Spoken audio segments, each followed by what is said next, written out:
we sang the pure fame of the best of ragus. Hey, Chrissy. Good to see you. And why do we do that? Well, we do that because we're bhaktis and we know that praising God is its own reward. But it just so happens that it is Lord Ram, Jai Shri Ram, who bestows the four fruits of life. And this is actually probably a good way to end, because I've been reflecting on this, and I actually think that, at least in the West a lot, and at least when people get onto the path, I think somehow we convince ourselves that those four fruits aren't important, and we just go straight for the moksha. Of course, those four fruits are artha, kama, dharma, and moksha. And artha is wealth, often translated that way. Kama, pleasure. Dharma, we'll say duty. And moksha, liberation. We're going to go into each of them a little bit more in depth. But we just go straight for the liberation. And I think that's a huge mistake. What I think happens when we do that is that what we start to do is we start to misplace a lot of the sense of safety we have in the world, for instance, from having artha, or the peace of mind that comes from kama, because it's not just sense pleasures, it's also inner pleasures, right? Basically, what we start to think of is we start to think that the privileges that we have that allow us to be in the world and to feel safe and to be able to enjoy the present moment and all those things, we start to think that that's what it's talking about with liberation. And so not only do we cut ourselves off from our own spiritual potential by doing that, but it also hinders us from actually doing dharma. Because if we can't acknowledge that these things are actually crucial for us, how are we going to be able to begin to understand that they're crucial for other people? So we don't have to make artha and kama important to us. We just have to realize that it actually really deeply is important to us, and that it's really just our privileges that can allow us to pretend that they're not. So artha, wealth, what it means is it's what's necessary for us to live. So that means food, it means shelter, it means, in this society we need money to go about life, so it means whatever money that we need to take care of ourselves, so that we can feel safe and have the proper nutrition to just go about life. Yeah, it's deeply important. We need food. We need a basic level of artha to be in this world, to even be on the spiritual path. And then if we have that sense of safety in the world, right? And granted, this was written about long before Maslow's hierarchy. But if we have that sense of safety in the world, then we can start to experience pleasure. And yes, kama can mean sexual pleasure. It can also mean other pleasures of the senses.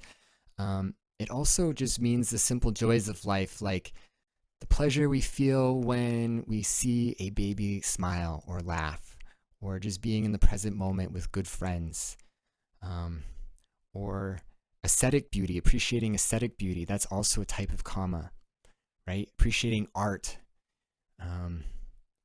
And being able to relax in our minds, those inner pleasures, those are pleasurable states. Various psychological states are pleasurable, and we can take them for granted if we have them. But for people, for instance, who their sense of safety was robbed for them because someone did something really cruel to them, and they experienced some form of trauma, and now they have PTSD.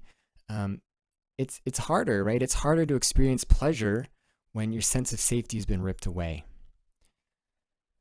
So these things are important, and we know we need them, and it's sad when we don't have access to them in the way we want. But there's still, it's separate from moksha. And it's important to know, because I know people personally, like in our satsang, that are some of the most advanced devotees I've ever met, that still, because of their experiences of PTSD and other things, battle with mental health issues and battle with mental suffering. And what they've been able to do is still strengthen that connection to moksha and that spiritual deep presence that's able to hold both the pleasure and the pain. And they've been able to strengthen that through their practice. It doesn't mean that they don't experience the sufferings of life.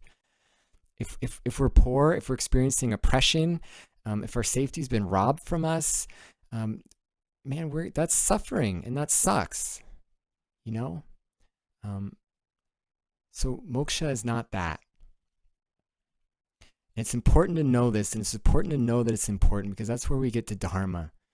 One way we can look at dharma is it's just recognizing that if it's important for us, it's important for everyone else too.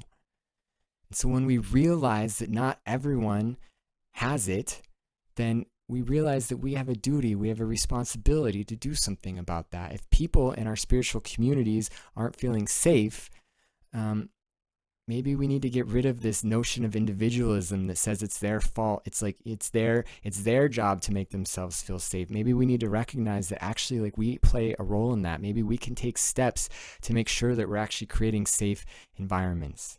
Yeah, that's a form of dharma.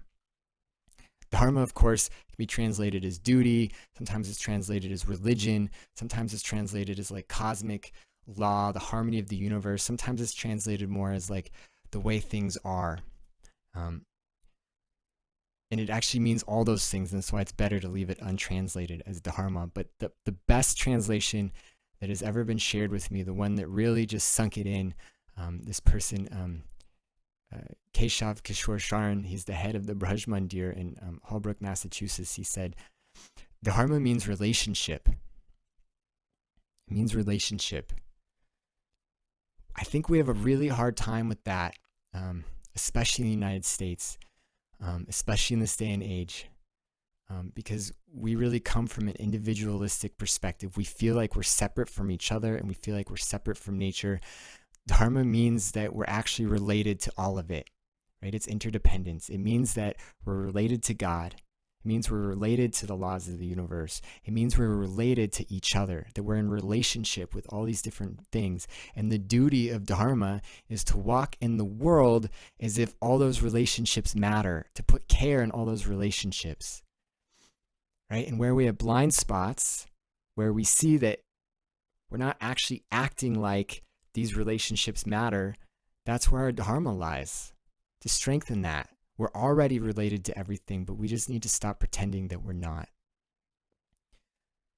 That's dharma. And that's what leads to liberation. And the truth is, for us on the bhakti path, dharma is just bhakti. And moksha, liberation, is just bhakti too, because bhakti, it says in the Narada Bhakti Sutras that it's both the practice and the reward, right? Because bhakti, devotion, is falling in love. It's falling in love with all these relationships. Because if it's all God, then any area that we're not honoring those relationships is an area where we're not honoring God. And that should make us deeply sad. And our devotion should be pulling us in that direction to want to rectify that situation.